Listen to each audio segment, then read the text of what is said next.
floor's yours, Jim. Can't wait to hear what you've got to say. Thank you very much, Graham. I appreciate it. And thank you for all of you who are here and may watch this video later on. uh, Artificial intelligence is a topic that is so broad. I mentioned this to Graham earlier. It's so broad that it's difficult to know where to start and where to end. And I think it's going to be that way for a while. Artificial intelligence burst onto the scene with Chat GPT. Of course, we've been using artificial intelligence for quite a while and probably didn't even realize it, but just little things like robot phone messages and recipients and all that kind of stuff. There's just scads of cases where Google is AI, always has been. I mean, they have now started calling their particular product that. But when you think about that, that has to know what you're asking and has to be able to go and find it. And so that's been around for quite a while now. So anyway, but when Chat GPT burst onto the scene, it kind of focused everybody's attention. I am blessed to have 18 grandchildren and 2 great grandchildren, and most of the 18 grandchildren are adults or close to being adults, and a lot of them are in the workforce. So why do I bring that up? Because it helps me stay up to date on stuff like this. I mean, I can call half of them and say, how are you using that in your situation? I have one grandson who's an engineer with Purdue University. I mean, that's where he graduated from. He's with Eli Lilly, the big drug company, which is here in Indianapolis. I'm based in Indianapolis, Indiana. And he works in right now in quality control, getting ready to move to the research side. And of course, the healthcare industry is picking up on this AI almost immediately. I have a granddaughter who's also a Purdue engineer, and she works for a consulting firm, an actuarial consulting firm. And so she's very involved in this kind of information also. So with that, that's some way that I can say that I've been involved in all of this stuff, and kind of helps me to keep up to date on it.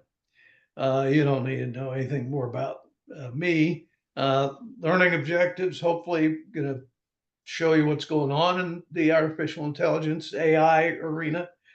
Just going to learn what's in store with AI for the future, what the valuation analyst should be looking for to perform valuations in this area, what procedures are suggested to be followed in evaluation to properly consider the impact. Now, I would say to you, excuse me, there's kind of some of the things we're going to talk about. What I wanted to also say to you is that as we go along, I would like for you as valuation people to keep in mind that what I'm saying may apply to both sides of the business valuation arena, meaning your side as a business valuation professional and the other side as to what do I need to look for in the company or subject that I might be valuing.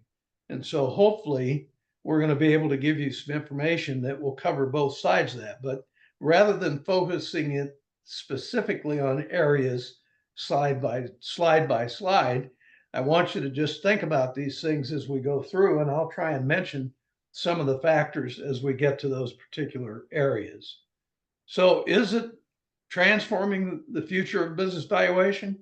The traditional methods of business valuation certainly have new challenges in this evolving economic landscape.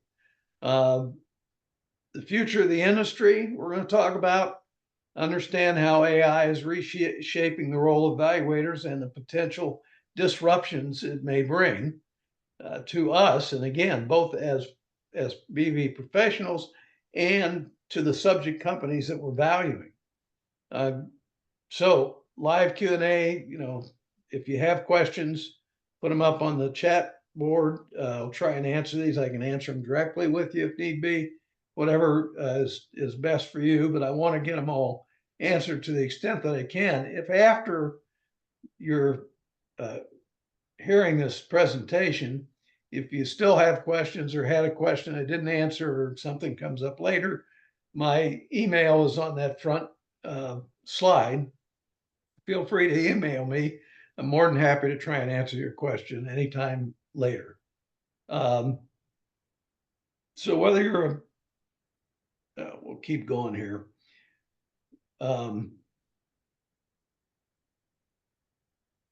Okay, let me see if I took that out or did I? Yeah, this slide that I was just talking about was written by Bard, which is Google's answer to ChatGPT. So my prompt was write an introduction to my webinar entitled, "Is Artificial Intelligence Transforming the Future of Business Valuation?" They didn't do a bad job, did they? Or did it? I don't know what you call it. I guess you call it an it. But it did a pretty good job. And so that's where this slide came from.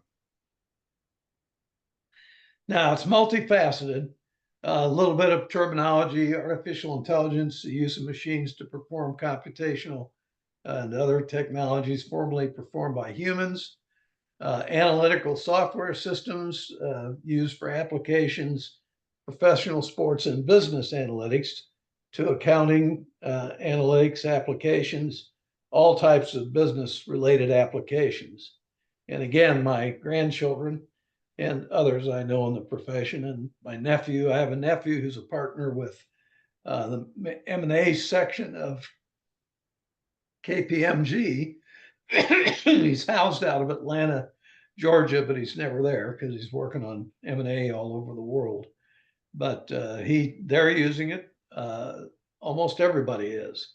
So machine learning, the scientific study of algorithms and statistical models that computer systems use to perform a specific task without instruction, without specific instructions sometimes. Expert systems program that emulates the decision-making process of human experts. Robotics, I think we know, and again, as I said, some of this AI stuff's been around for a long time, just in different stages of development. But I think we're all pretty much familiar with robotics.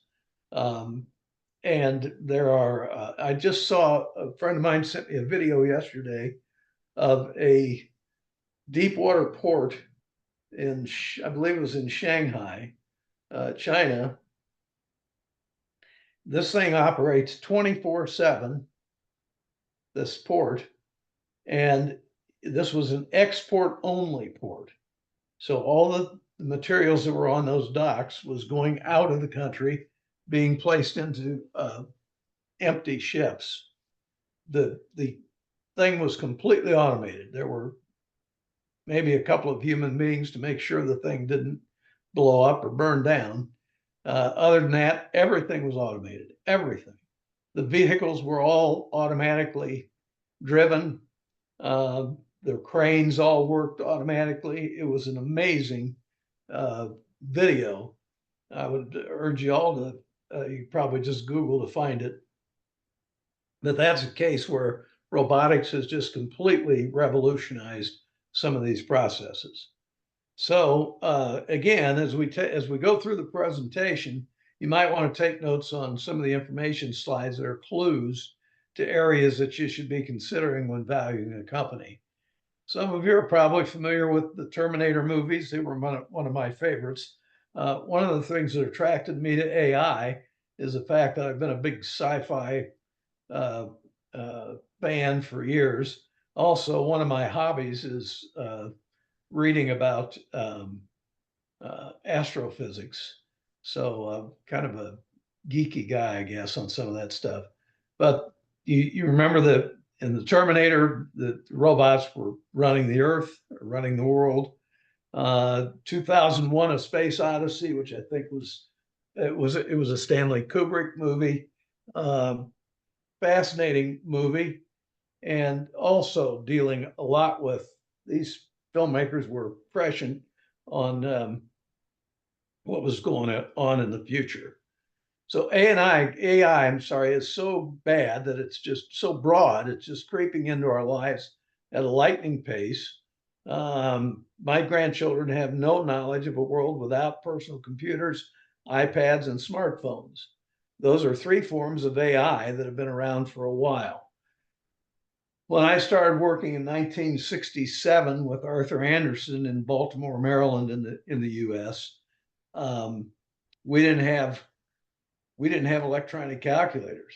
Um, we had the old big bar computers,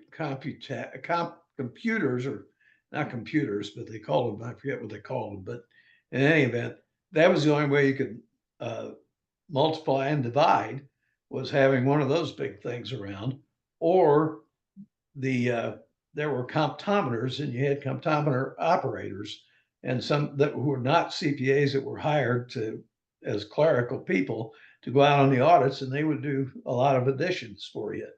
That's how archaic it was. In fact, it was so archaic that Arthur Andersen decided to train a certain number of their people how to use the abacus, because the abacus is thousands of years old, but there weren't electronic calculators. When I worked at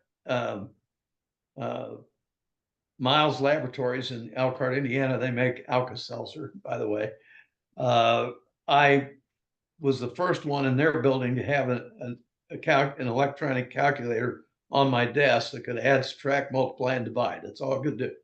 Now, I got one sits at my desk here that I think cost me $10 on Amazon, and it'll do all that stuff for me, right? Same thing. So there are new forms of AI arriving every day that might impact a business's value.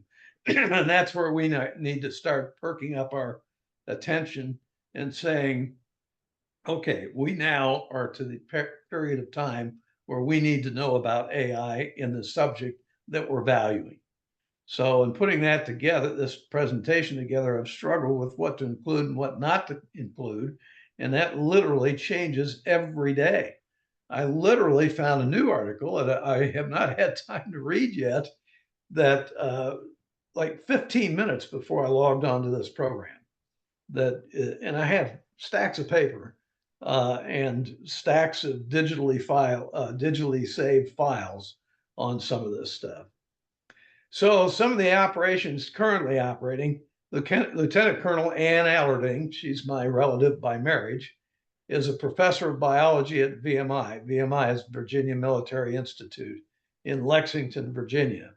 For those of you who might be history geeks like I am, at the beginning of the Civil War in the United States in 1860, then Colonel, soon to be General Thomas Jackson, otherwise known as Stonewall Jackson, was a professor at VMI, and he left there to join the war on the side of the Confederacy.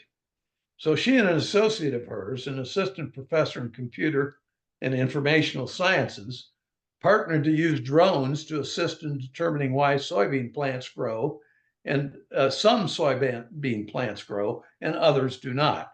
The purpose is to determine how to improve the soil so that the yields are similar from one field to the next.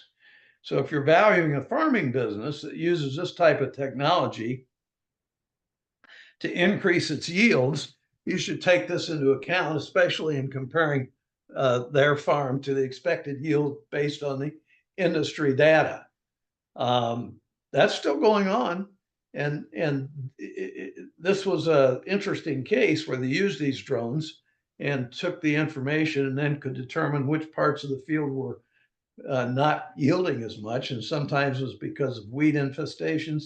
Sometimes it's because of low-lying water issues, all kinds of different things. But just simple things like that. And when you're valuing a business, regardless of what industry it's in, you need to know whether this kind of technology is creeping in there already and how it might change stuff. So here's This was my my relative and the other professor that helped him do this. If you walked onto the campus of Purdue University in Lafayette right now, you would find, by the way, Purdue's 50 miles from where I sit. So I get up there frequently because I've had 6 grandchildren graduate from there and 2 daughters. You would find 30 nifty delivery robots traversing the campus 24/7, 24 hours a day. They deliver food ordered by cell phone to people on campus. So while intriguing and novel, these friendly robots have also replaced the opportunity for humans, at the same time increasing employment from 6 to 8 people required to keep the operation running.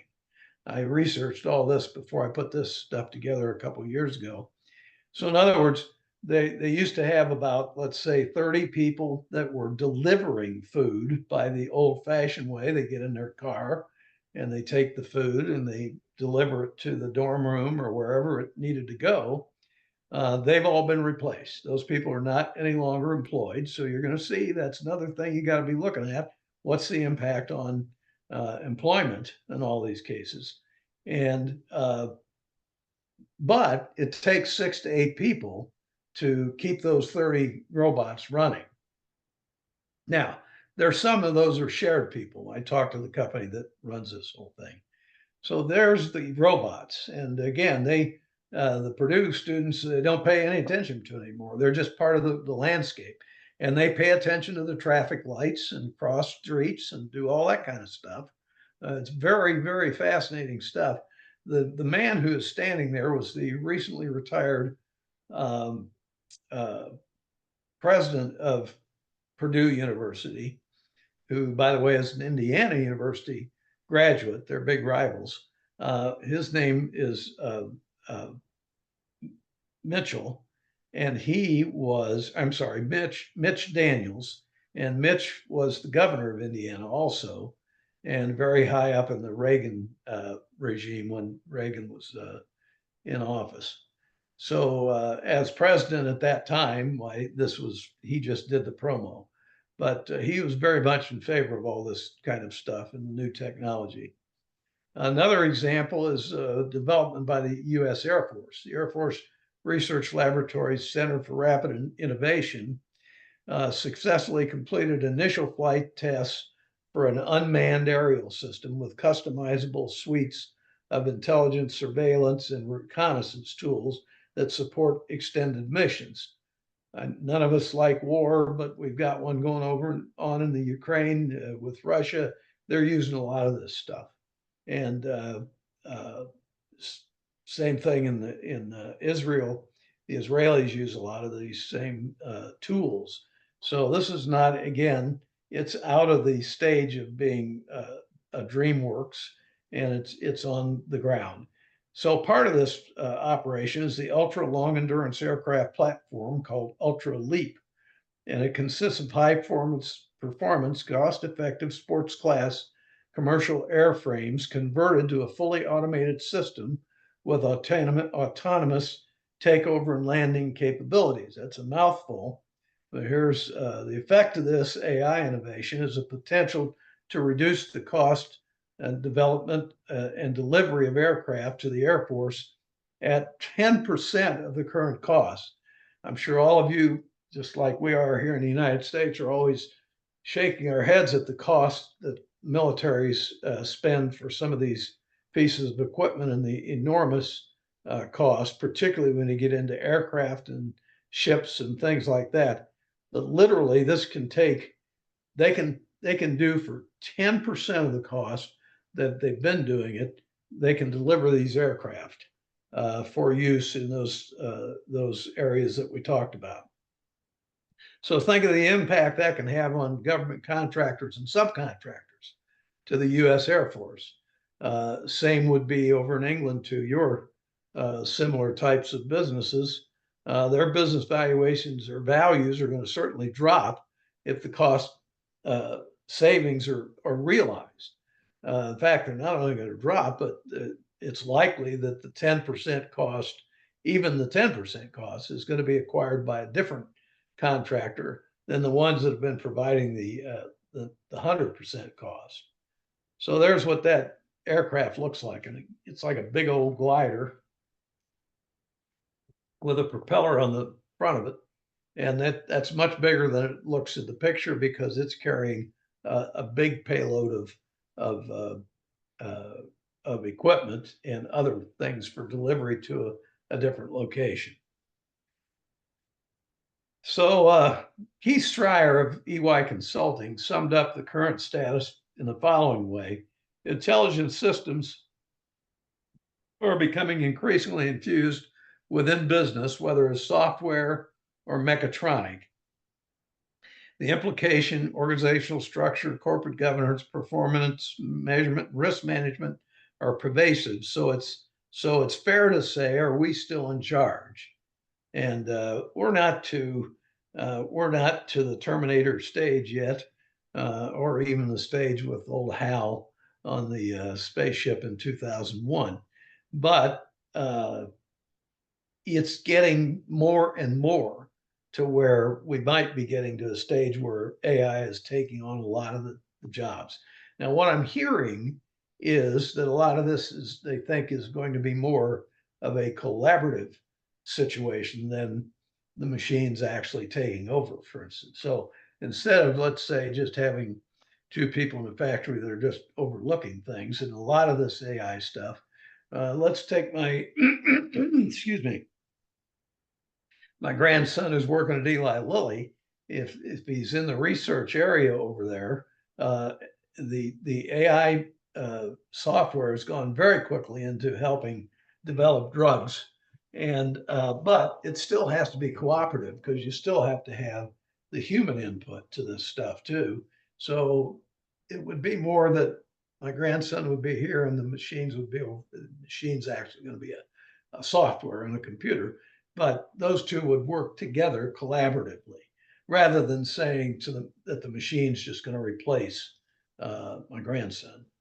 So how do you run the business when artificial intelligence is steering the ship, so to speak? So there's a site to EY's website if you want to look that up.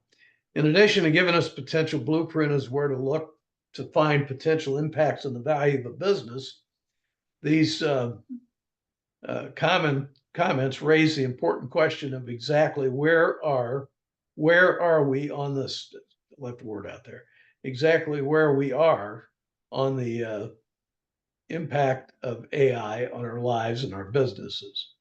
McKinsey and Company issued a report in 2019 that's a comprehensive attempt to determine what the future impact might have on the job markets and local economies. And there's a citation to that study. It has not been revised, and some of the stuff that was even in 2019 that was put in there is pretty much obsolete at this point. And I think they missed the mark to some degree also on what they thought the impact was going to be, particularly geographically. So the report indicates that overall AI will not result in a net loss of jobs.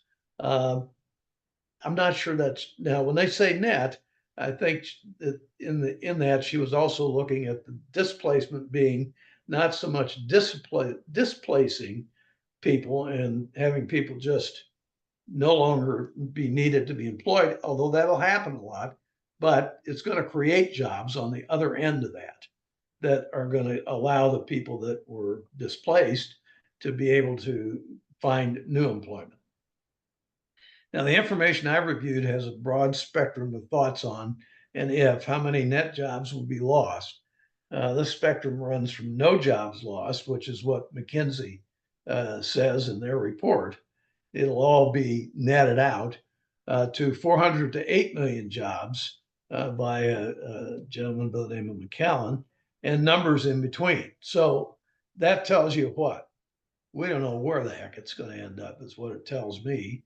And that's not an unusual situation either, that we're going to have to just find how this sifts itself out over a period of time.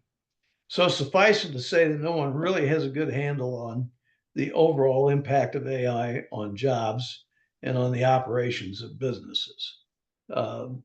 This is one reason that it's so important to consider AI when valuing a company, because you don't know the end result. You know, we're all the valuation people. We're all the type of people that go in and say, okay, we know pretty much what we're looking at here, particularly if we're an expert in a certain industry. We know what to expect when we go in to look at a company in a particular industry.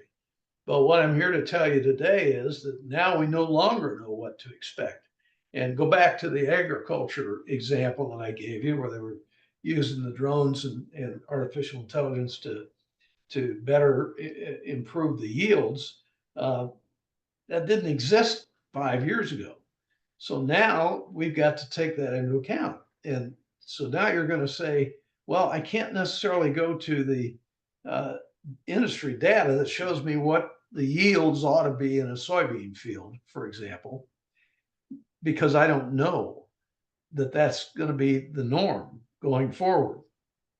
And so the averages are going to start changing rapidly, but more importantly, we don't have a benchmark anymore that we can look at. And that's just one example. And I think that's going to be true in so many of these businesses. I like to use some examples from the past as I go along. And you're going to find this will happen in some industries, but I had a friend who, at the dawning of the computer age, he actually had been a high school classmate of mine. He was a client in my accounting days. And I said to him, he was in the business of selling word processing equipment. Some of you probably don't even know what that is. If you're old enough, you know that when computers first started, you couldn't sit down, for example, and write a document like I do almost daily in Word and save it and edit it and convert it to a PDF and send it out to somebody. Okay, that didn't happen because what happened is you had to have a word processor and you had to have a clerical person who knew how to operate the word processor. And that was the way that you got that kind of work done. So he sold this equipment. They were separate. This was when PCs were just starting to hit the marketplace. And so I said to him, I said, Danny, look, I know this is your business and your livelihood and all that, but I just want to let you know that, you need to be thinking clearly about where your future is going, because there won't be a need for this separate kind of word processing equipment in a few years. And of course I was right. I'm not saying that in a bragging way. I'm just saying you could see that. You could see it coming, and a lot of people could see it. I couldn't convince him that that was going to be the case, but certain enough, why, in about 5 years from there, you could use your PC to do just what I said. And you didn't need a word processing person. You did that yourself, and it changed the whole business. It put him out of business, is what it was. So that whole business, you won't find anybody in the word processing equipment business today. You probably can't even find it you couldn't even Google it probably and get anything out of it. So interestingly, the information again shows that maybe there's going to be some jobs lost, maybe there aren't.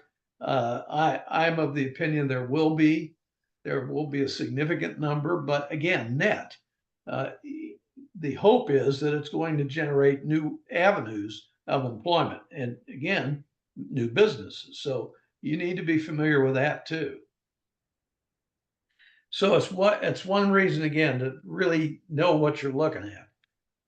So there's also article on the changing the future of work, and from the World Economic Forum in August of 2023. So that's relatively new information. So again, just as I said, AI will drive job creation. So it's going to make things get better on the job scene in some cases. So businesses in the survey expect AI to be a net job creator in the next 5 years. So that you notice they're not looking beyond that. Probably futile to try and do that under any circumstance, but particularly with AI. The ranks of AI linked roles, such as data scientists, big data specialists, and business intelligence analysts, are expected to increase by 30 to 35%. And, for those of you here who might be accountants as well as being business valuation professionals, as I am, this is one of the drivers of the severe shortage of accountants. One of the reasons that in our country, the AICPA, American Institute of CPAs, is looking into changing the dynamic of what is a CPA and what skills do you have, and analytics is becoming a part of that. One of my grandchildren just graduated last May from my school, Xavier University in Cincinnati, and Cincinnati, Ohio, and he graduated as an accounting major, but his minor, which I think he was very smart to get, was in business analytics. So he's combined both those talents, and I think we're going to see a lot of that in the future. So employment gains are expected strongest in the automotive and aerospace industries. But that's a little deceiving, particularly in the auto area, because the net jobs needed to build an electric vehicle are less than the number of net jobs needed to build a gas-powered car. So in the future, there's going to be a net loss in that automotive area, which is one of the reasons why we have elections coming up this fall in the U.S. One of the big issues, and one of the big states that's a real contested state, is Michigan, which with Detroit is the home of our auto industry. And they're concerned, the people of Michigan, that they're going to lose a lot of net jobs because of this switch over from gas powered to electric vehicles. And again, part of it is they're not building the electric vehicle plants in Michigan, but the other part of it is it takes fewer people to build them. So the research, design, business management services, information technology service, and electronic sectors are closely behind in areas that are going to be impacted, at least in the short term, relatively on a positive note. So researchers in the U.S. have found that highly educated and highly paid professions are likely to be the most exposed to generative AI. So that's an interesting thing to think about too. We're mostly all professionals here, and that's going to be difficulty going forward. Again, how do we transition those professions? You're not going to get rid of the professions, but you are going to impact the number of people and how they work. This is where this collaboration comes into account. Businesses will prioritize AI skills for future jobs. AI and big data ranks behind only analytical and creative thinking in skills strategies for the 23 to 2027 period. So exploiting artificial intelligence is a skill of the future. And so this may sound a little bit hard to grasp, but that's what's going to happen. And I firmly believe that will be the case going forward. So tasks will be augmented, not automated by AI. So that's an interesting distinction there. And this is what I mentioned before. The tasks will be augmented. And so they're not going to necessarily be replaced. As I mentioned, the grandson who's a researcher in the drug industry, right? He's going to be working hand in glove with the machines in developing new drugs, because it still takes that final human intelligence to make some of these things work. And that's what I think some people don't understand, that you can't just automatically put together these AI programs and anticipate they will do everything that a human will do. For those of us in the business valuation area, what do we call that? We call that our professional judgment, right? That's what we call it, professional judgment. So we have to be aware of the fact that no machine, at least in today's world, no machine is going to be able to apply professional judgment. And if you look at the valuation standards, particularly of the AICPA, since I'm most familiar with those, that professional judgment is one of the keys to the standards being applicable to the valuation work that you're doing, is that the evaluator must apply professional judgment. Well, we're nowhere close to having these generative AI machines be able to exercise professional judgment. I'm not sure we ever will be. So businesses are becoming more skeptical about AI being able to fully automate work tasks. The survey responses indicate that an additional 9% of jobs will be automated in the next 5 years. They're just guessing at these percentages. It could be or it couldn't. What I'm also finding right now in talking to people is that I think this AI movement has slowed down a little bit, not because people don't want to use it, but people are trying to figure out how to use it and how to use it effectively and safely as it relates to their business. For example, in the accounting firm area, one of the big things, and this applies to the business valuation profession also, one of our big issues is the security of client information and the confidentiality required in serving a client. You have to keep their information confidential. Well, if you use Chat GPT, and I'll cover this again later, but we'll jump ahead a little bit here in the thinking. I'm just taking that one because it was the one that hit the market first. Chat GPT absorbs everything that's put in there. So if you put somebody's financial statements in there, it stays in there. And that's part of the whole concept of the generative AI. And you can't have that when you're doing client work. So I'll talk later about how the accounting firms are getting around that, and other professional firms too, lawyers and all that, doctors.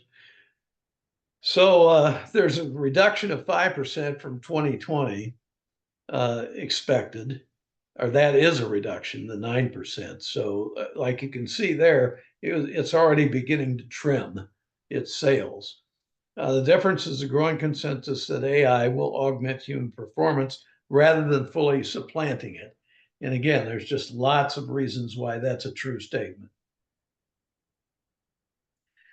So just as the geographical dispersion of jobs will be uneven, and if you go back and if you get the interest to pull that McKinsey report that I mentioned from 2019, you will find that it believes that what she does in the report is classifies cities by their nature. And she lists the names in the US of the particular cities that she thinks will be impacted and how. And some cities will be almost ghost cities in her thinking.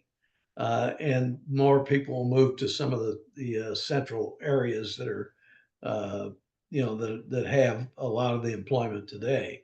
So it's going to cause a further uneven distribution of people and jobs, according to this lady, Susan Lund. I'm not so sure she's right on that, but it's an interesting thought process. So if you're interested, go pull that out. It's free. The McKinsey stuff is free to pull down. Now, the coming wave of automation will affect some of the largest occupational categories in the U.S. economy, such as office supplies, food service, production work, and customer service, and retail sales. Now, some of these, like, some of these hands-on service businesses, restaurants and things like that, it's going to be more difficult. But McDonald's has already put together a prototype restaurant where there's no human in the building except somebody that comes in and turns the light on, not for the robots, but for the people that are coming and going, the customers. And other than that, there's no need for any human beings. The robots do the cooking, the robots do the supply issues, the robots do the serving, serving in the sense of here's your bag, whatever. So, don't think that can't happen. Just as a side note, for example, I think it was San Francisco, I think, recently adopted a $20 an hour wage for restaurant workers. I think it's maybe for all workers, but it impacts that. Well, I mean, that's just going to make that McDonald's prototype grow into not a prototype, but what's the normal.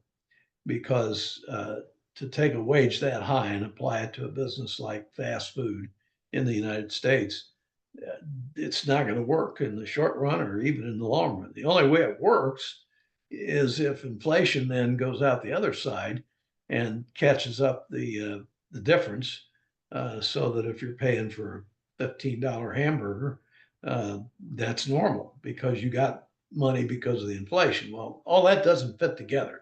My point being that the owners of these businesses, like corporate headquarters at McDonald's, are going to start building these robot restaurants because that's the only way they can economically do it. And the robots don't call in sick, and they don't have to have health insurance. Now, of course, there's issues. I mean, they can mechanically break down. Some of them get a little crazy sometimes when the programs go nuts and stuff like that. But overall, they'll work 24/7. They don't have to have a vacation. There's just a whole lot of things that make it reasonable for you to have a robot type of economy. I mentioned the docks in the Deepwater port in Shanghai, China. Once again, you're looking at total automation. Total automation works 24/7 in that yard, and you've got to pull that up because it's just amazing video. And I mean, they're just boxcar after boxcar after or container, whatever you want to call them, after container, either moving on trucks or moving with cranes or getting onto a ship or off of a ship or whatever. Not off, because again, these are all exports, but it's an amazing situation. So nearly 40% of US jobs are currently in occupational categories that could shrink between now and 2030. And again, some jobs aren't going to change, certainly right away, and maybe not in the long term. Jobs that require somebody to interact personally with an individual. Mostly these are like retail stores or restaurants or things like that. They may be replaced at some point in time, but it's not going to be current. And so you've got to look at where all these changes are going to occur. So when you're valuing a business, you've got to understand the industry that they're in. Common thread among shrinking roles is they involve routine or physical tasks. So the more routine the tasks, the more they're likely to be replaced or reduced. Go back to the ladies we used to hire at Arthur Andersen to come in on our audits and use the optometers. I'm not being sexist on that. It's just true that back in the 1960s, they were all women. It wasn't men that came in and did that work. It was women. And plus they were better at it. And if you don't know what I'm talking about, these were 100 key machines. And these ladies could just go incredibly fast on these things, but not as fast as a computer could do it. So now there's a concept called the 12 technological forces that will shape our future. So I took some of those forces and kind of applied AI to these sources. So, for example, technical life, becoming technological life, be a series of upgrades.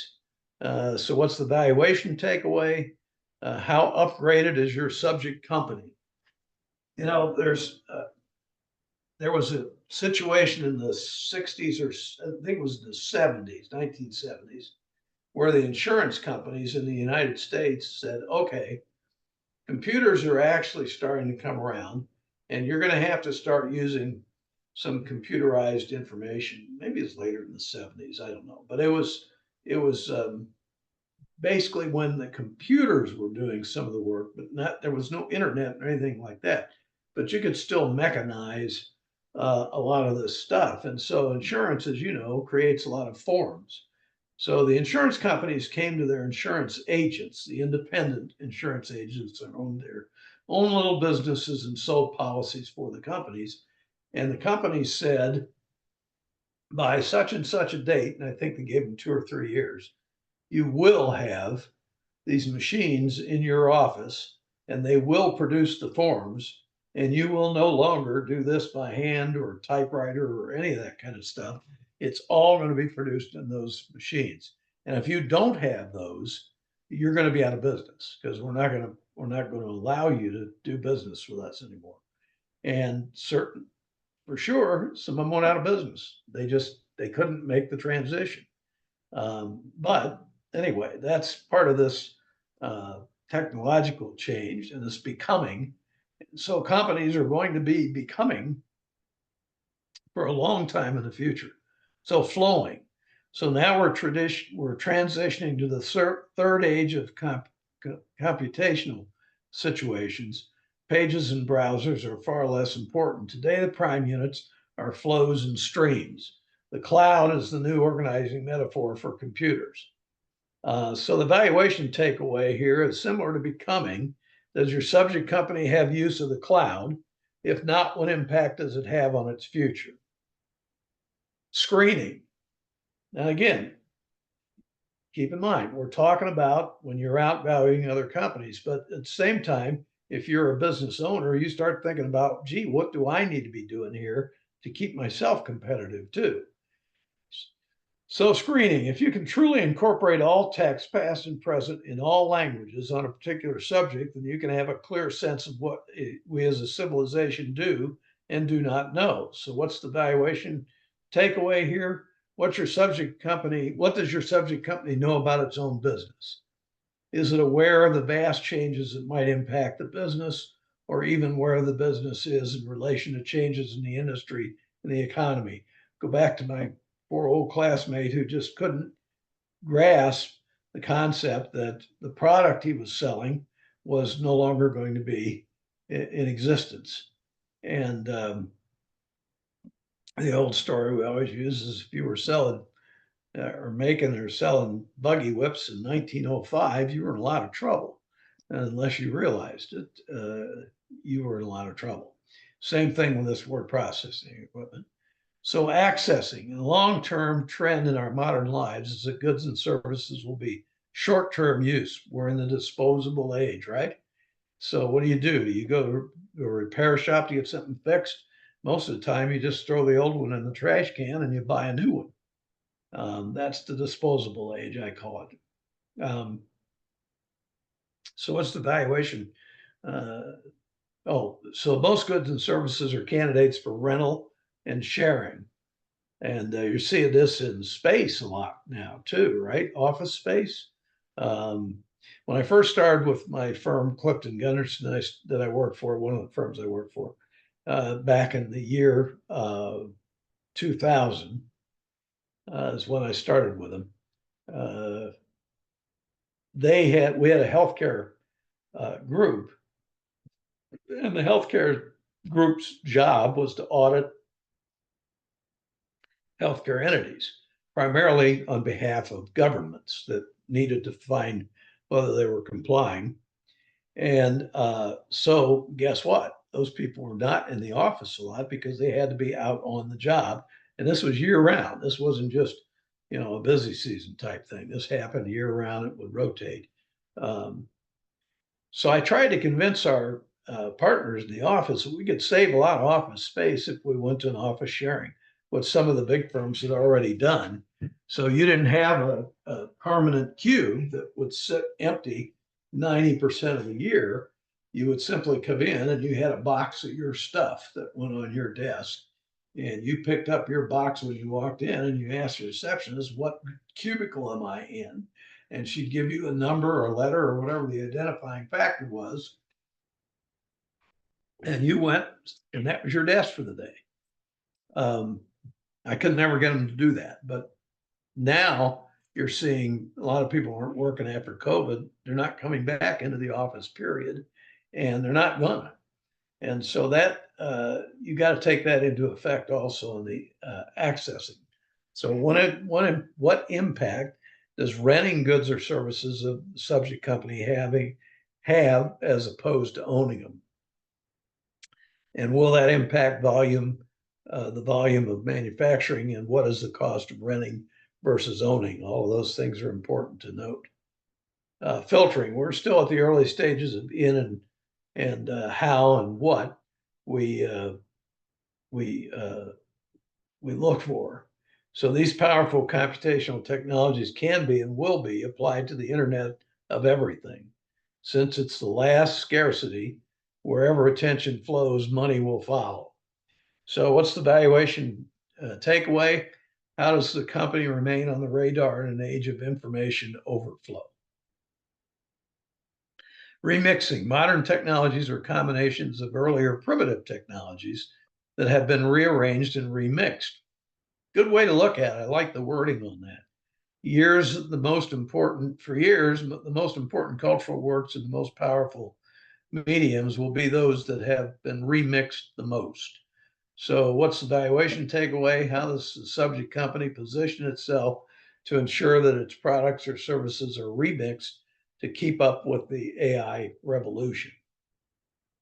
Interacting, we're equipping our devices with senses, eyes, ears, motions, so that we can interact with them. I got another example coming up a little later that kind of emphasizes this. So what's the valuation takeaway? Interactions with devices have to have the ability to have the devices steering the populace toward a desired outcome. Is the subject company able to deal with this situation? A lot of that's going to be information flows, right? And marketing. And, marketing's hit real hard. I have a stepson who's in the copyright business, and he copyrights for advertising brochures and instructional guides and things like that for a company called Elanco. Elanco was a joint venture between Eli Lilly and another company, whose name escapes me at the moment, also located here in Indianapolis. Lilly divested of their part of it, but this company is still a huge public company in its own right. Well, he contracts with it. He's an employee of a company that is a contractor that writes a lot of these marketing materials for them. He said the generative AI is rapidly in his area getting to the point where they're going to be taking a lot of that load away from what they've been doing. And he said, eventually, I think, and he's in his early 50s, he said, eventually, and it's not that many years away, they're not going to need nearly as many of us as they have now. You still have to have, again, that human interaction, and you have to have the human judgment, but you don't need it near as much because these AI things will just do all the grinding work for you and do it much faster than you could do it yourself. He says he can put a prompt into ChatGPT or one of the similar types of programs, and within 30 seconds, it will give him a well-written document. He says, now I still have to edit the document, but he said, not a whole lot. So it's moving fast, people. It's moving fast. So interactions with devices has the ability to have the devices steering again, the populace toward a desired outcome. Tracking, anything can be tracked is tracked by someone, somewhere. The fastest increasing quantity on this planet is the amount of information we're generating. That's not a joke. The valuation takeaway here is keeping up with the wants and needs of an increasingly informed public is critical to any business providing services. And is the subject company prepared to keep up with these needs? And many of the new technologies will access and assess so much more information more quickly than humans can do. So once again, it's knowing what you're able to do and how fast can you do it. Questioning, there may be a million different ways, excuse me, to connect several billion people. So the valuation takeaway is the subject company is prepared to take advantage of this connectivity. Is it? If not, how does that impact prospects for growth and success of the company? You know, I'd say a side note here is these people called influencers, right? On social media. I wish 30 years ago I'd have known about that. Of course, it didn't exist 30 years ago. I think I'd have made a great influencer because it's a job that doesn't you know, I think it'd be a job that would be able to, you'd be able to do it fairly easily, and you just have to have the power of persuasion. So, well, some of the valuation takeaways might seem to be a bit of a stretch in today's reality. Questioning the relationship of the subject company to each of these factors as a matter of practice when performing evaluation can provide a valuable tool for the analyst's toolbox. When these factors become more and more reality, their impact on the value of the business will become a reality too. So I cut 3 of those out because they weren't particularly relevant out of the 12. But you might want to take these 9 factors and consider each one of those factors when you do evaluation. You know, valuations, again, when I was still doing those actively and I had staff people that would put the basic stuff together for me, you know, I'd always do a couple of things. First thing I would do is say, take our US revenue ruling 59-60, which has 8 factors in it to consider when valuing a business. And almost every report in the US has those 8 factors listed. But I went a step further and I said, you not only list the factors, you're going to tell me how that factor is applied in the valuation that you're doing. And, you know, it made people think, because a lot of times, okay, you can put those in there and then you don't do anything more with it. Well, what benefit is that to you or to the company that you're valuing? So that was one issue. The other issue I found was that when you looked at the financial analysis that's required in evaluation and an evaluation report, there was no connectivity. And that's one of these things here, connectivity, and number 9 above is, but instead of people connectivity, information connectivity.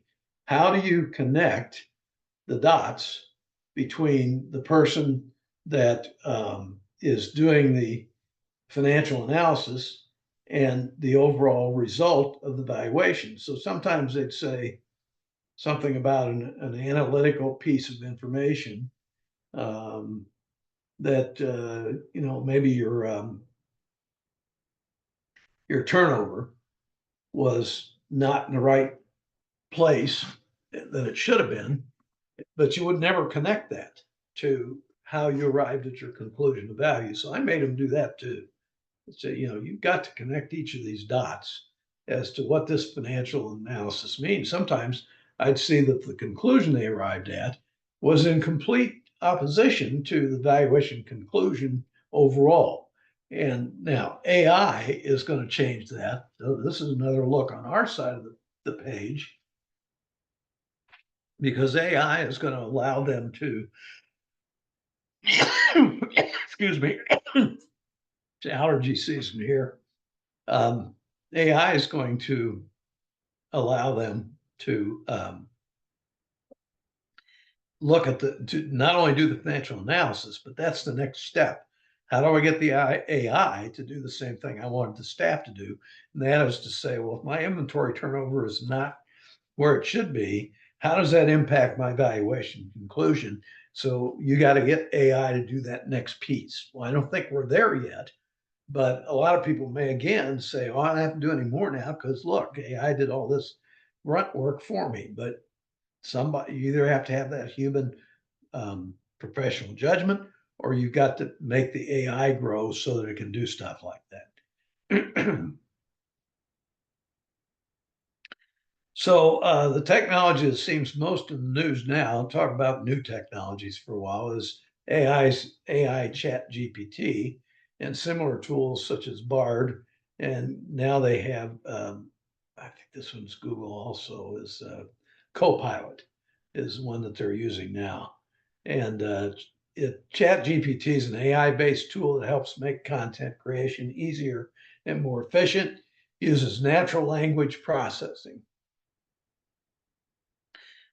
technology to generate optimized content tailored to your web needs. So by using this tool, you can reduce the time spent to research topics as well as other manual content creation tasks. Gen Zers are not surprisingly the greatest adopters. So 20% of women and 30% of men have used AI to help with work. I believe the percentages on both of those would be higher today, and I bet they're closer together today also. Not surprisingly, marketing and advertising have the highest adoption, with people saying they've used AI to assist work with related tasks. ChatGPT assists in writing copy for those areas, just like my stepson I was talking about. In fact, it might it might finally, or at some point, replace the totality of copy needed in a particular ad or marketing campaign. In the Journal of Accountancy for January 30th, of 2023, Kelly Williams, a CPA PhD and associate professor of accounting at Middle Tennessee State University, wrote an insightful article on how ChatGPT can be used to assist with Excel. I would commend that article to your use. And she has written another recent article on a further explanation of how the generative tools can be used to help in your business. Is ChatGPT really the sensation it appears to be? Well, it's my way of thinking. It's really no better to the future of AI than the Atari game Pong was in its day. So if any of you on here are too young, look it up. You'll certainly wonder how an electronic game that crude became such a fascination. I remember sitting in front of the TV and playing Pong for a long time. Okay, let's see here. I think there might be a question or two up here. Nope, not yet. Okay, well, certainly let me know if you have one. Okay, so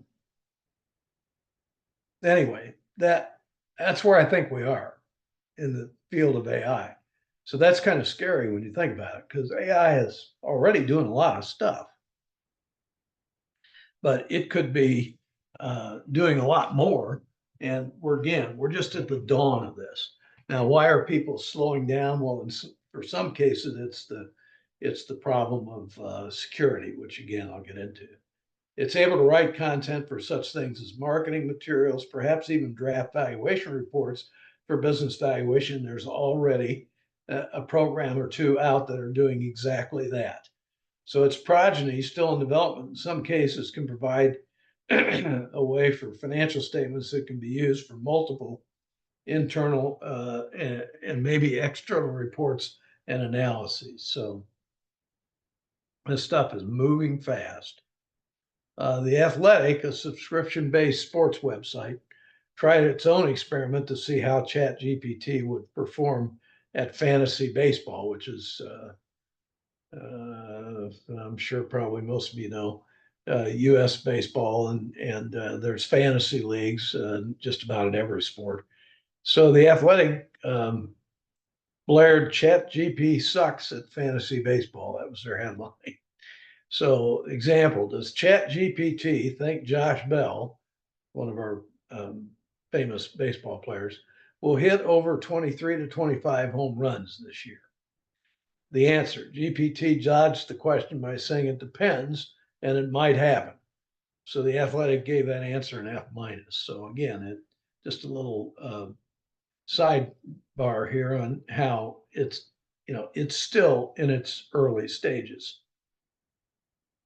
One of our own people at Business Valuation Resources, which is where I do most of my work these days, did a test run. He asked ChatGPT to talk to him as though GPT was Shannon Pratt. I'm sure you all know who Shannon Pratt was. So the answer, what are the methods you use to value business? That was the question that ChatGPT was to answer as though he was Shannon Pratt. The answer that came back was, great question. There are several methods. I have to determine the value of a business, and the choice of methods depends on, double type that, on the nature of the business, the purpose of the valuation, the availability of information. Now, pretty generic answer. So once again, there's a lot more that could be said in that vein. I do have a question now. It says, currently USPAP does have some guidance regarding automated valuation models. Do you consider AI similar to automated valuation models? And what are your thoughts regarding future professional guidance regarding the use of AI in performing valuations? Yes, I do consider the AI to be similar to automated valuation models. I do believe that in the future there will be more professional guidance regarding the use of AI in performing valuations. Yes, I think that definitely is going to be the case. I think, USPAP is trying to get out in front of this, which is good. And I think that they will. Now, USPAP don't forget that USPAP's driven, and this is a really good example of that, they're driven more on a current basis by real estate appraisers. And there's some big issues going on with real estate appraisers over in the US right now that I don't have time to get into. But what I'm saying is that these automated valuation models are doing a lot of the work on real estate appraisals. That's part of what's caused controversy right now. They want to replace people with these models. And so, yeah, but I think as AI develops, there's going to have to be some professional guidance. Now, I think that'll also, on the AICPA side and the accounting side, a lot of that guidance is going to initiate, I believe, first at the audit side of this, because auditors already have to take into account what these, they use these automated valuation models, a lot of the auditors do, and they have to take into account if the business is using them, what are the issues that they have to consider in that area. So thank you for that question. I think it was a very pertinent question. So I know of a college student who'd used ChatGPT to write all of his essays and term papers. He received an A on all of them. Now, there's software out there now that will detect when somebody's written, when something is written by ChatGPT. So that's going to be a short-term issue, but the people, where there's a will, there's a way with a lot of people. So ChatGPT uses what is publicly available on the internet to answer what is asked of it, but it can't reach behind paywalls. So that's a significant drawback. For example, the AICPA has a lot of valuation-related information and guidance behind its paywall for the Forensic and Valuation Services section of the AICP, of which I'm a member. So GPT can't go behind that paywall. So that information is not available to them. And that could be a significant drawback because you could be missing a significant piece of information. Now, to the extent that somebody else has used that information to come to their own conclusion and it's in the public domain, ChatGPT is going to pick that up, but they may not get the right answer because they may be looking at somebody's opinion that doesn't comport with reality. So ChatGPT uses what is publicly available. And again, this is a significant drawback. In other words, it's limited to what's out there. Also, it can develop biases by what it finds and what it's asked and what it's asked to do. Recently, I think this was in Google's Copilot. Not exactly sure on that, but I think it was one of the Google test decks where someone had programmed it so that if you asked for that AI software to produce an image, for example, if you ask it to produce an image of George Washington, it would give you the image of a black man. Now, that's not being racist in my comment here. It's just he wasn't black. And what you've got to do is you've got to stick to reality in a lot of this stuff and do what is needed to be real. But it's like anything else, garbage in and garbage out. So if these programs are programmed with a bias, regardless, the bias is going to show up in what their answers are. Any kind of bias at all. So longtime Chicago area family law attorney says AI could revolutionize the divorce process because of all the analytical data. Using tools like Stable Diffusion, Midjourney, DreamUp, people type phrases to create artwork similar to living artists. AI-generated artwork has been highly controversial among artists, sparking protective culture wars on social media and lawsuits. And the lawsuits are starting to lean toward the artists and not as much toward the AI, which is, I think, is a reasonable answer. I'm just saying that's what's out there. So there's a system called Do Not Pay, where AI is offering legal services, primarily drafting, excuse me, drafting complaints and other types of legal documents. They've been sued by a law firm in Chicago for the unauthorized practice of law.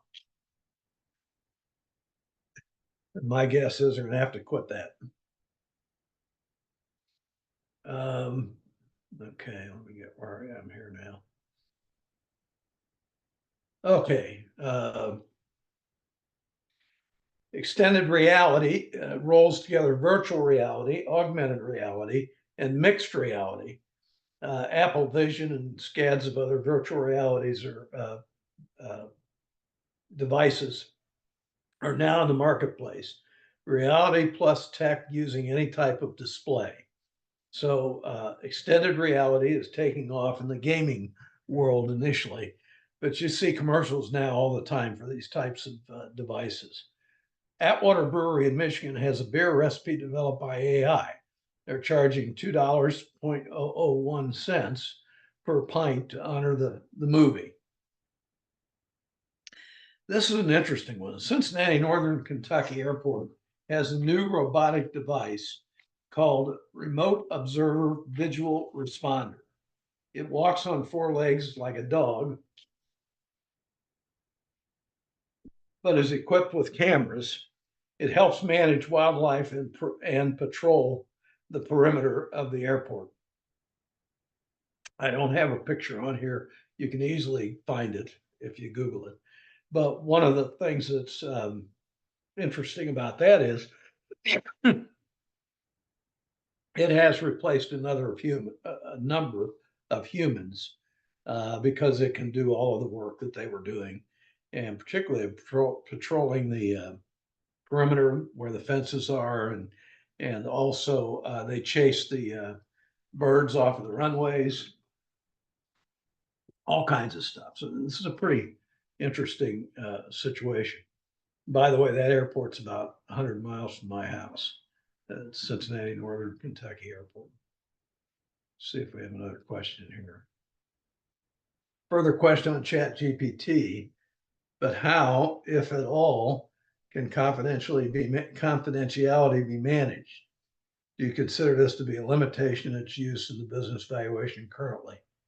Yes, that's very insightful, that question. Now, the answer to that question is, and one of the reasons I've said that this process is slowing down to some point, you can buy a ChatGPT package that you can then modify yourself, okay? So you can control the security by controlling it internally. And for example, KPMG, they have their own product that they're developing. Actually, my company, as little as BVR is, we're a company with about 30 people. We're considering developing our own AI model. Accounting firms, not just of the big four size, but almost all accounting firms, even mid-sized accounting firms, are developing their own AI products by you buy the package. So it's like a kit, and you get the kit, and then you get to modify the kit. And that's how you manage the confidentiality.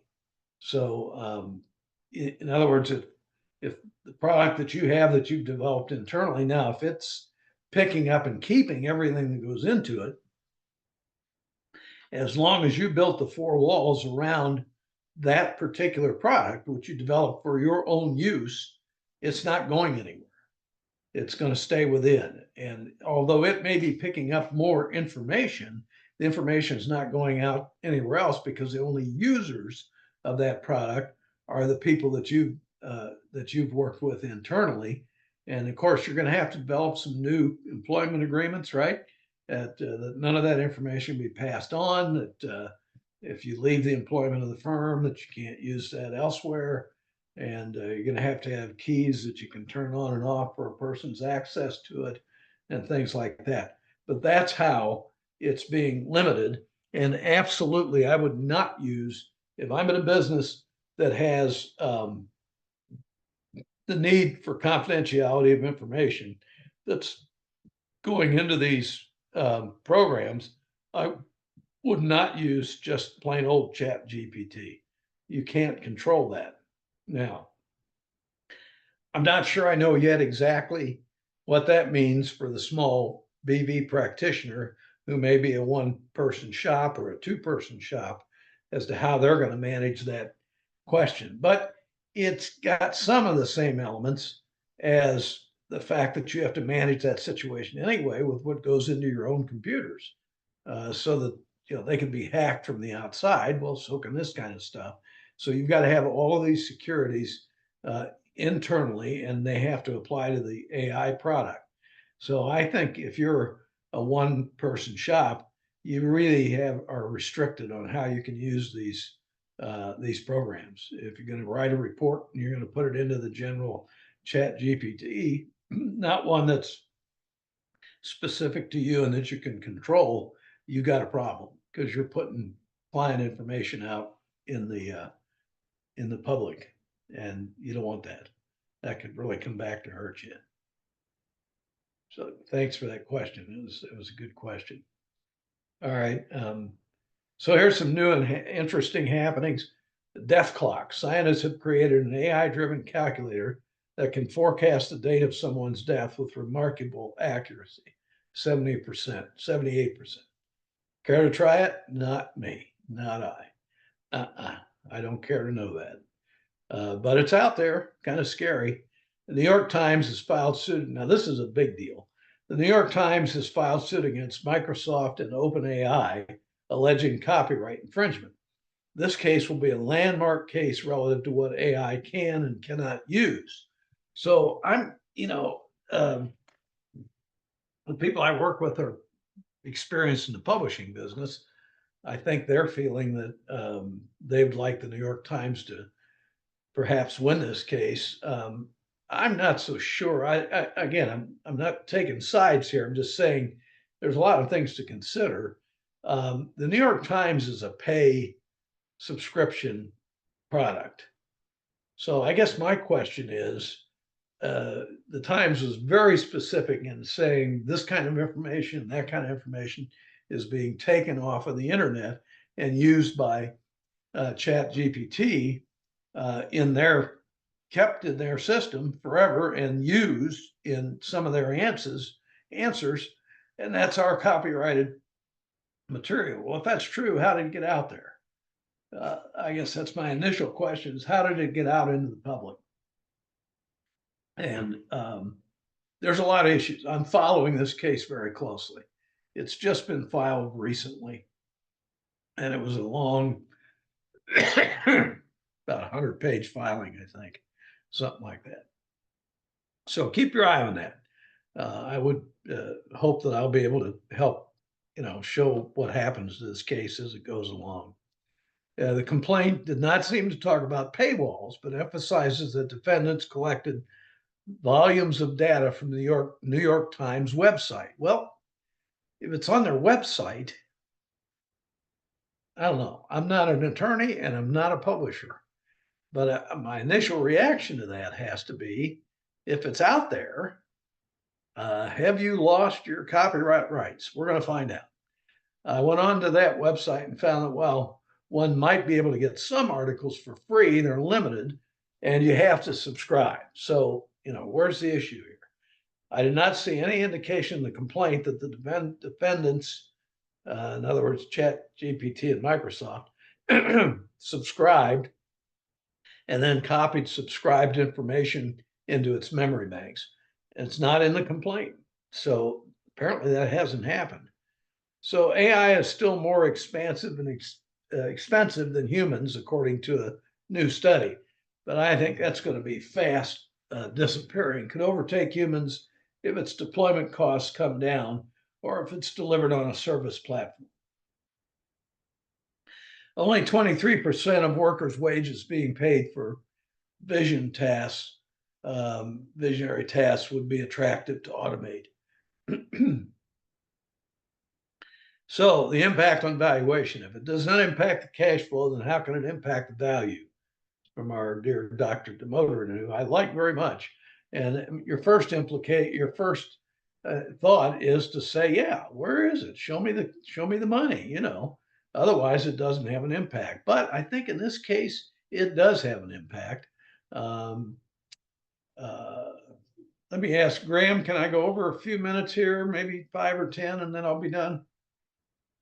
Yeah. Okay. Absolutely fine, Jim. Absolutely fine. Thank you. Business valuation analysts all know that the value of the business is dependent on what the business will do in the future, not necessarily what it's done in the past, right? We're looking at the future. The example I use is my good old Eli Lilly, where my grandson works. If the patent runs out on their largest selling drug in the year ending that you're doing the valuation, are you going to include the income from that patent to develop what your future income is going to be? Of course you're not. So that's the same issue here. My belief is that the past will be less important in the future as AI increases in value and importance. Businesses more directly impacted by AI will have their value more directly impacted in the near term. Is it too early to be looking at the impact of AI? I don't think so. I think you better be looking at it. As noted by some of the examples, AI is already having an impact on businesses and moving at a very rapid pace. Moore's Law, I think you're all familiar with Moore's Law. Moore's Law deals with physical aspects. So it's talking about how much information can I get on a microchip, and that it doubles every 2 years, and yet the cost of the computers is halved. But in the case of AI, the physical restraints aren't there. That's in Moore's Law. So I think that just opens up another avenue that I'm not sure you can use any mathematical formula to figure out how that's going to increase what's going on and what AI is going to have as an impact. AI is not particularly bound by the laws of physics. It's not necessarily material, which is the dynamic that frees it from the laws of physics and allows it to grow exponentially and potentially infinitely. So now's the time that BV analysts should be considering the effects of AI on the value of a business. Some observers believe that up to 99% of all jobs will be modified or replaced by AI, and much of that might be in the next decade. I mean, this is the biggest thing that happened since the Industrial Revolution. And the asset approach would be appropriate in situations where the business might be without the impact of AI. If it is, you could say that it might have an effect on the business because it might impair the assets of the business. Such case is a liquidation premise of value might be appropriate. Market approach guideline company, again, it can be of value only if the guideline transactions or companies have already factored in the impact of AI and the subject company has done so also. That to me seems difficult to determine, so I don't think that's an effective use of a method either. The market approach, what did I say there? That was the transaction method, excuse me. And I don't think it's very appropriate. The guideline public company method also has the disadvantage of not being able to match up the impact of AI by matching it from the guideline companies to the subject companies. I wouldn't use it. The income approach capitalization earnings method might be appropriate, but using historical earnings as a base is probably not a good idea because AI will have a known material impact on the subject company. The income approach might be appropriate again. I'm sorry, I doubled that up. The income approach DCF method is likely the most appropriate method to use for valuing a company that has and will be materially impacted by AI. So we're all going to have to become, to some degree, business valuation professionals who know how to value a startup, because a lot of these companies, it's just going to be like starting them up all over again. So with such monumental and rapid changes, the analysts should be performing an evaluation engagement. What should you do? Here are some thoughts. Inquire of the business management how AI is impacting their business, including how has AI impacted your industry, your business directly? Has your business implemented AI? And if so, how? Have your competitors implemented AI? And if so, how? Very important to do. What do you expect from AI in the future? Determine the impact of AI on the income and expenses of the industry. Determine the impact of AI on the income and expenses of the subject company. Will AI replace employees? Will it impair assets? Will it eliminate or impair customer bases? That's a big one, that last one. You don't often or all the time think about that, but your customers could go away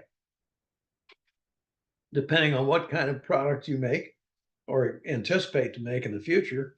Is there going to be a customer to buy it? Consider using the DCF method as your primary method.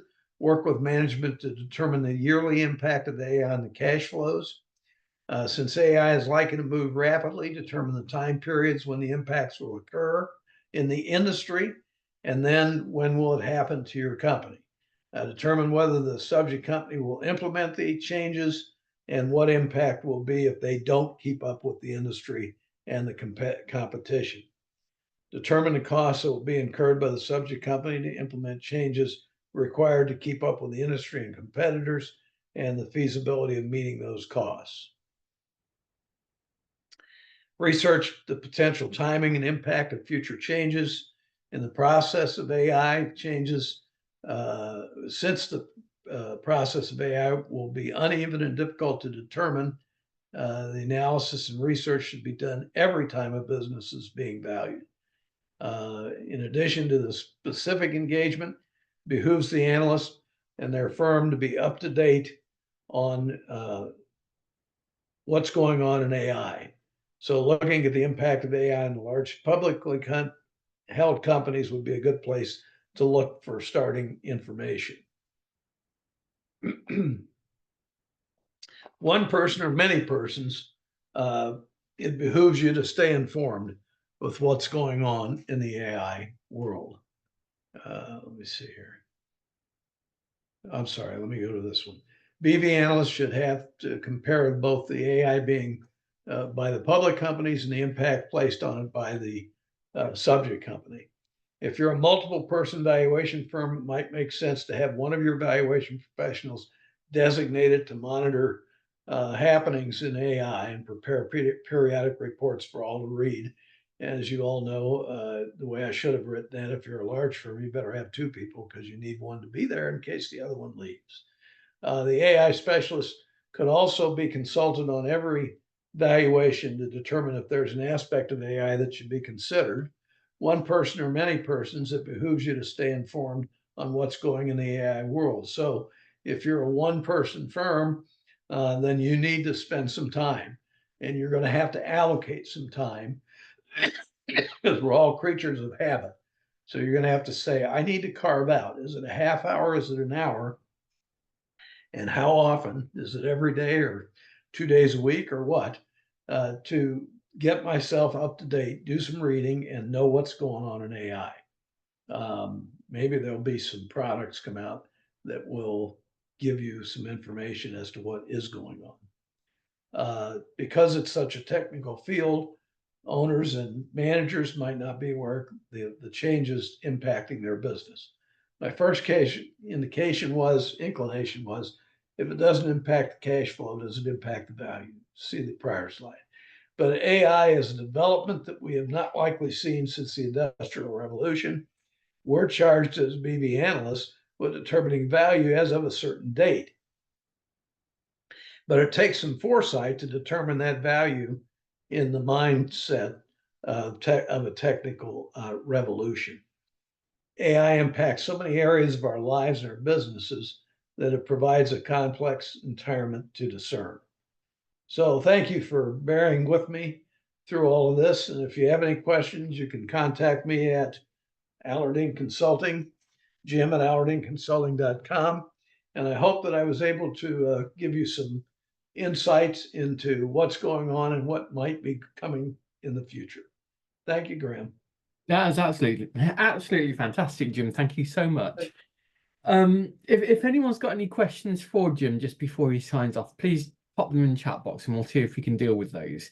But I had one question from all of this, Jim, and I hope you can answer this. You kind of alluded to the fact that AI is going to impact business valuers in solo shops and small practices differently from the way it's going to impact the top end of the market, the big four, the kind of Grant Thornton, BDO, mid-tier firms. Quite how nuanced do you think those differences are going to be? Well, I think if you look at it, the big firms, this is always true. It's been true before AI came along. That the bigger firms have more resources. The bigger firms also have audit and consulting shops that are ahead of the curve somewhat, even on the valuation side. And so they're ahead in doing seeing a lot of the things that are coming down the pipe, in taking steps to deal with those things. And so I think, a lot of times they will have already solved a problem that maybe the individual practitioner can't. That's not to say that they're not going to be just as good and just as involved in determining what information they do need. And a lot of times just a single individual, again, professional judgment. Valuation is a little bit different than all the other kinds of things that you do in these bigger firms, because in valuation, it's the person who determines the value. It's not the audit group, or the tax group, or the consulting group as a group. It's the individual who has to sign the paper at the bottom. And even the standards kind of allow for that or provide for it, that the individual who's doing the job signs it. So you can't get away from that. you shouldn't get away from that. So to some extent, the smaller person has a bigger advantage. But the real disadvantage, I think, are these issues like confidentiality of information and how do you make use of the AI tools for yourself that make you competitive with the bigger ones, because they're going to have these big built out AI models internally that their people can use. And that's a huge advantage. And it's not just the big four either. Firm I used to be involved with here in the Indiana area called Blue and Company. And every year they asked me to come down and make a presentation to them for their BV group. So this firm's got maybe, I don't know, 200 people in 3 states. And they're very advanced internally, and they have all these tools, and they're developing their own their own AI model internally. So I think that's where the big dividing line is how do you deal with these things as an individual? And I think one of the ways that can be solved is that some of these smaller firms are going to have to join together and do some cooperative stuff in order to to take care of that. So I wonder whether you would say that. And I also, what one thing that's also struck me is whether it's going to drive consolidation at the smaller end of the market. Well, I think it could result in some consolidation. And in fact, the other issue there is staffing that that's not even the subject for today. But BV staffing is getting to be extremely difficult, as I'm sure you know. And there's as much talk about that as AI. So how are we going to find people to work in this business? And that may chase some individual practitioners out of the business. To some degree, they're going to have workforce.